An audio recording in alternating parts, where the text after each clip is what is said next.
esse tipo de oposição que a gente está lidando, né, sobretudo a extrema-direita consolidada no Brasil, não tem espaço para diálogo, né? A gente tem visto isso aí na prática.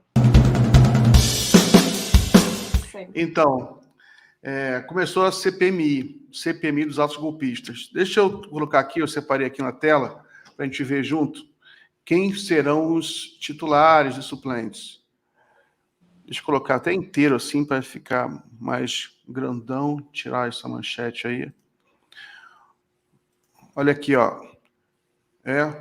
Presidente, deputado Arthur Oliveira Maia, vice-presidente, o senador Cid Gomes, senador Magno Malta, senadora Elisiane Gama, relatora. Os cargos de presidente e relator são os mais importantes, né, naturalmente. Os senadores titulares, Veneziano Vital do Rego, Marcelo Castro, Soraya Tronic, David Alcolumbre.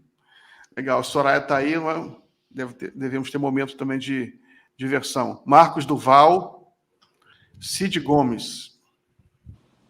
Suplentes, tem o Sérgio Moro como suplente. Eu vou pular alguns, né, para não atrasar muito, ver os mais conhecidos. O Sérgio Moro está como suplente na CPMI. Mais titulares aqui. Elisiane Gama, Omar Aziz, Otto Alencar, Fabiano Contarato, Rogério Carvalho, senadora Ana Paula Lobato, do PSB do Maranhão, que era que substituiu o Flávio Dino. E suplentes, tem o Rondolfo Rodrigues, Ângelo Coronel, o Jorge Cajuru, senadora Augusta Brito, do PT do Ceará, que substituiu o Camilo Santana, suplente do Camilo Santana. Mais titulares aqui, Eduardo Girão, Magno Malta, suplentes, Flávio Bolsonaro e esse Jorge Seife. Esse cara se elegeu, nem sabia que esse cara tinha se elegido. Esperidion Amin, Damares Alves, Luiz Carlos Reins, senador Cleitinho. Agora, deputados. Titulares, Arthur Oliveira Maia, deputado Duarte, Carlos Sampaio, do PSDB, Duda Salabertos. Suplente, Francisquini, esse Evair de Mello, que é um bolsonarista muito radical. Tem a suplente aqui do PDT, deputado Josenildo. Mais titulares, Paulo Magalhães, Rafael Brito, Aloysio Mendes. Titulares, André Fernandes, delegado Ramagem, Felipe Barros, Marco Feliciano, agora suplentes, né? Marco Feliciano, Nicolas Ferreira, Eduardo Bolsonaro, todo mundo aqui. Titulares, Rubens Pereira, Rogério Correia, Jandira Fegali. Suplentes, Aliel Machado, Carlos Vera e a delegada Adriana Corsi. Titulares, Érica Hilton, suplente, pastor Henrique Vieira. Então é isso aí. O que você acha, Ingrid, dessa turma aí? Qual a avaliação? Não, assim, eu acho que muita gente aqui fala... Deixa eu virar a câmera mais para cá. Que essa vai ser um tiro pela culatra. Os bolsonaristas já têm falado que não vão aceitar um relatório por conta da relatora, né, que é a Elisiane, que inclusive foi escolhida conjuntamente, que tem até... já vi falando de diferentes lados falando dela, tanto do lado da oposição quanto dos governistas, alguns, enfim, acham que ela tem algumas posturas complicadas, mas eu acho que ela teve uma postura muito boa na CPMI da pandemia, né, de se lembrar, e acho que isso faz parte do jogo. Ou seja, é muito engraçado quando você tem o campo bolsonarista dizendo que não vai aceitar um relatório que ainda não existe por conta de uma possível ligação da Elisiane com o Flávio Dino, com a base governista, como se alguém ali naquele Congresso não tivesse ligação com algum lado, né? Como se a gente tivesse alguém absolutamente isento. A política, ela já é algo que nos impede de uma total...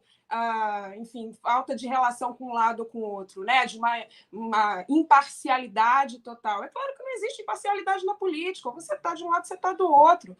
Então, acho que isso é uma bobagem. Obviamente, ela foi... E aí, todas as dificuldades, assim, até a questão do próprio machismo que existe dentro do Congresso, né? Ela foi várias vezes impedida de falar, várias dificuldades, que a própria Damares, inclusive, teve que se solidarizar com ela. Olha o nível que a gente chegou nesse debate. Mas, enfim, eu acho que ela tem uma postura, tem um histórico a ser considerado, como eu já falei na CPMI, e é isso, assim, acho que não vai ser aceito.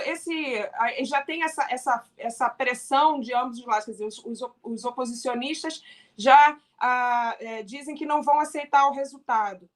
E agora já tem a possibilidade, com isso também, de ser chamado, o Bolsonaro ia ser chamado mais para frente, e parece que isso, até por uma forma também de retrucar, de pressionar, né, esse setor, o lado, enfim, a extrema-direita, já falou, olha, não, então a gente vai chamar o Bolsonaro agora, quer dizer, então a gente já vai adiantar, né, essa escuta do Bolsonaro, ou seja, então tem pressão ali de ambos os lados, acho que não vai dar em grande coisa, foi uma grande tentativa deles ali de fazer um espetáculo de uma coisa que é absolutamente ligada a eles, não tem como tirar, né, tá lá a marca, a impressão do campo da extrema-direita, inclusive de quem pediu a CPI, ligada diretamente aos atos, tem uma relação direta, intrínseca com isso, um interesse com isso. A Elisiane já falou que, inclusive, vai focar a CPMI numa etapa anterior ao 8 de janeiro, no sentido de quem organizou isso, né, de quem previu isso ali, organizou isso entre as suas bases, financiou para que isso acontecesse, porque isso que é fundamental a gente entender. Né? O pós e o que aconteceu ali no dia é só uma consequência de algo que já tinha sido organizado previamente. Né? O que, obviamente, os bolsonaristas estão tentando tirar essa marca e dizer, não, aquilo ali era para ser uma manifestação, enfim, pacífica e tudo mais, e acabou, né, com infiltrados que foram lá e invadiram o Congresso. Mas que infiltrados são esses, gente? Se eles próprios tiravam, faziam selfies, faziam vídeos, colocavam nas suas redes sociais. A gente tem vários e vários exemplos aqui, né, de pessoas que estavam envolvidas, que invadiram lá e que fizeram questão de postar nas suas redes, achando que não ia acontecer nada, achando que estavam certos, achando que realmente estavam fazendo algo pela pátria. Ou seja, tudo isso está catalogado, está mostrado, está na rede social. Uma vez que você entrou na rede social, não sai nunca mais. Né? Então, essas pessoas estão ali, isso tudo está registrado e não tem como fugir disso. Então, é claro que eles tentaram, como eles sempre tentam, fazer uma mudança de narrativas, enfim, tentar virar o jogo, tentar criar uma confusão, criar o caos, para a partir do caos, né, eles conseguirem ter algum benefício, mudar a dinâmica do jogo. Mas isso está muito encruado ali, está muito registrado isso como um ato organizado, no sentido de provocar um golpe, não era um ato pura e simplesmente para, enfim, fazer uma manifestação política, né? Era um ato que tinha um objetivo, era o objetivo de criar um caos para, posteriormente, você acionar ali, né, enfim, os artifícios que pudessem, enfim, provocar um golpe de Estado. Então, isso está tudo muito claro. Agora, enfim, a gente tem que falar aqui mais, acho que a gente pode, claro, vou passar para o Léo, que já estendi muito, mas falar também sobre toda essa dinâmica do Congresso, que ontem foi muito prejudicial para nós, e é preciso pensar como os movimentos sociais vão atuar diante disso. Né? Acho que tem muita coisa para se falar aí, porque isso não atinge só o que aconteceu ontem, não atinge só o meio ambiente, atinge o governo como um todo, e acho que é muito grave o que aconteceu, a gente precisa conversar. Tá bom. Vamos falar sobre o dia de ontem também, que foi um dia muita preocupação com isso. Mas vamos só terminar esse bloco sobre a CPMI. Léo, o que você acha dessa turma aí escolhida, os membros e suplentes? Para mim está muito claro que o bolsonarismo ele vai vir com toda a força para a CPMI para tentar fazer o pombo enxadrista, né? Impedir qualquer coisa de acontecer, qualquer conclusão séria, para tentar transformar num barraco mesmo, numa coisa. Isso me lembra um pouco o que foi a CPMI das fake news lá em 2019, que também acabou não dando em nada.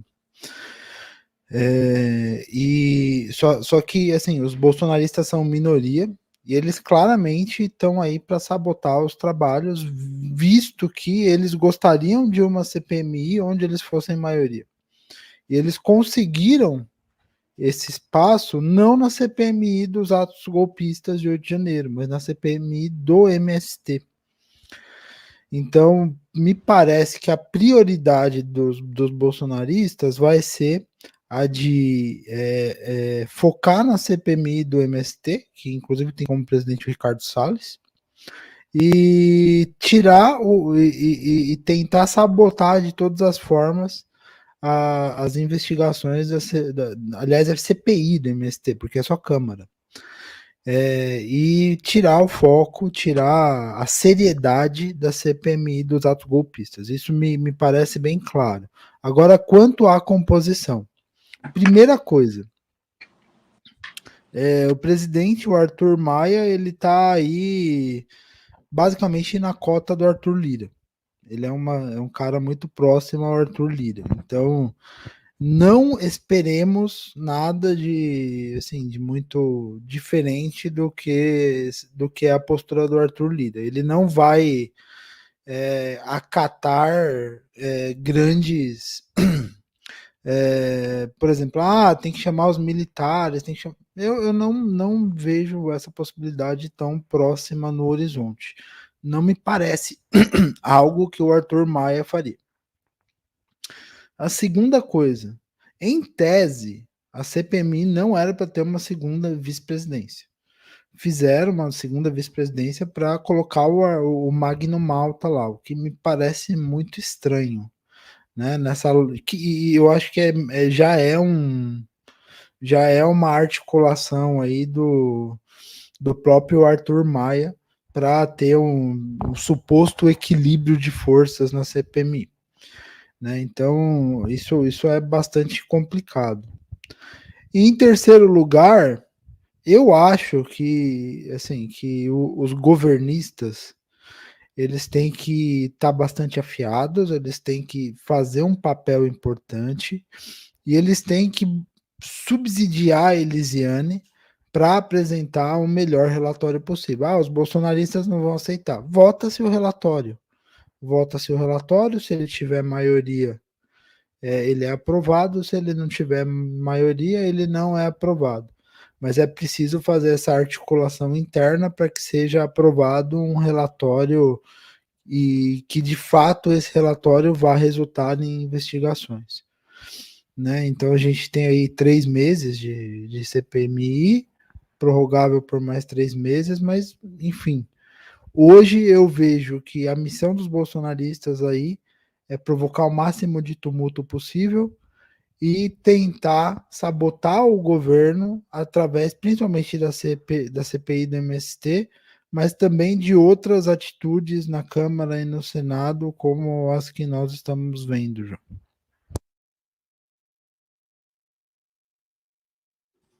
Muito bem, muito bem. Vamos assistir um trechinho da CPI, da CPMI, o discurso da Elisiane, foi muito bom. Coloca aí, por favor, Gui. Por favor, senador. Obrigada, presidente. Queria, na verdade, presidente, inicialmente lhe agradecer pela confiança em ser designada para ser relatora dessa comissão parlamentar de inquérito, essa CPMI, na verdade, uma comissão mista, e me enche de honra, mas muita responsabilidade, sobretudo pelo foco desta comissão, pelo foco do objeto da investigação desta CPI, que é exatamente um dos atos mais terríveis da história brasileira, eu não diria nem desde a redemocratização, mas desde sempre. Nem nos momentos mais terríveis do Brasil, como da ditadura, nós acompanhamos e vimos o que nós presenciamos aqui no 8 de janeiro. Portanto, esta comissão parlamentar de inquérito tem uma responsabilidade Senhor presidente, dá para pedir Brasil. silêncio, por favor, para todos que estão aqui, para que possamos escutar a nossa relatora? Realmente, eu peço mais uma vez silêncio, está certíssima a solicitação de silêncio e eu peço que a senadora Elisiane continue com sua palavra. Como eu dizia, só lembrando, né, as mulheres são 2 vezes mais interrompidas do que os homens. Então, esse, infelizmente, é uma prática que nós mulheres acompanhamos todos os dias. E, como eu dizia, é uma honra muito grande, uma grande responsabilidade ser relatora desta comissão. Presidente, eu já participei de várias comissões, de várias CPIs ao longo da minha caminhada pública. Eu já fui deputada estadual 2 mandatos, fui deputada federal e fui relatora de CPI, fui presidente de CPI e integrei as principais CPIs do Congresso Nacional dos últimos 8 anos. Portanto, modesta parte, nós já temos uma caminhada do que é uma comissão parlamentar de inquérito, os instrumentos que ela tem e a importância que ela tem no processo de investigação. Então, nós estaremos, como você falou, na próxima reunião, já apresentando uma proposta de plano de trabalho, e quero antecipar aqui a todos e todas que será uma proposta que vai representar a maioria sempre deste colegiado, ouvindo também as minorias, porque nós compreendemos que o processo democrático de direito ele se faz com contraditório também, é importante para o fortalecimento da democracia, estará presente no nosso plano de trabalho, que vai reger todos os próximos passos aí, junto com o presidente Arthur Maia. E, presidente, para mim é uma honra estar do seu lado, nós já estivemos juntos, inclusive no partido, Vossa Excelência era meu líder, ali na Câmara dos Deputados, como deputada federal, e não há dúvida nenhuma que nós faremos um grande trabalho aqui nessa comissão. Quero cumprimentar e agradecer os líderes do meu partido, o líder Omar Aziz e o Otto Alencar, que me... Tá bom. Já é o bastante, porque o mais importante ela já falou. O que você achou desse discurso, Ingrid? Microfone, Ingrid.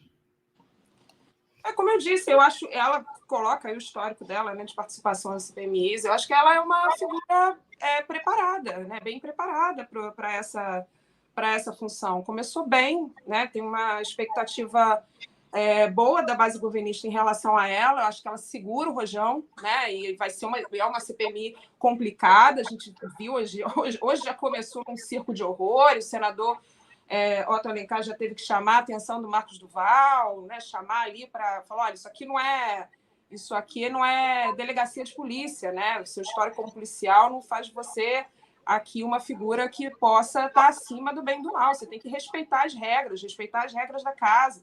Então, assim, a gente já vê como que a coisa, obviamente, uma CPMI extremamente tensa, pelas razões que, inclusive, formam essa CPI já de antemão. E ela me parece aí uma figura que, inclusive, até essa própria sintonia dela com o Flávio Dino, enfim, eu acho que ela é uma figura bastante preparada na política e na própria gestão ali de como funciona uma CPMI. Então, acho que é uma figura que se tem... Acho que podemos ter boas expectativas em relação a ela. Mas eu concordo com o Léo, assim, eu acho que em algum passo também essa questão da CPI do MST...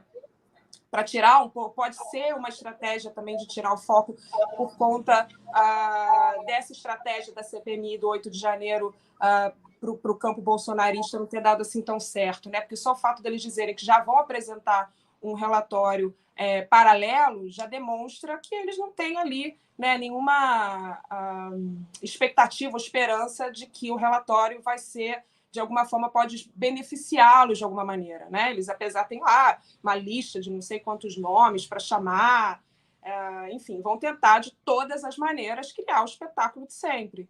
Mas acredito que eles já não estejam colocando tanta força nisso, e aí vão criando outras estratégias para poder tirar o foco dessa CPMI. Então, a gente vai ter muitas batalhas pela frente e a gente já viu que está começando, né? Essa briga e essas questões mais duras aí na articulação com o Congresso, acho que só tendem a piorar. A gente vai ter que pensar aí como criar estratégias realmente para tentar minimamente dar forças, né, para que o governo possa apresentar, assim, não perder tanto no sentido das políticas públicas, porque a gente já viu o que aconteceu ontem. Então, não dá para a gente esperar que isso vá acontecendo mais. Eles não estão respeitando e a gente vê que não tem nenhuma articulação, porque por mais que você tenha, a gente sabe muito bem, pode ser um governo progressista, mas ele tem minimamente interlocução com determinadas pautas no Congresso, ainda que seja com a oposição. Mas esse tipo de oposição que a gente está lidando, né, sobretudo da extrema-direita consolidada no Brasil, não tem espaço para diálogo, né? A gente tem visto isso aí na prática.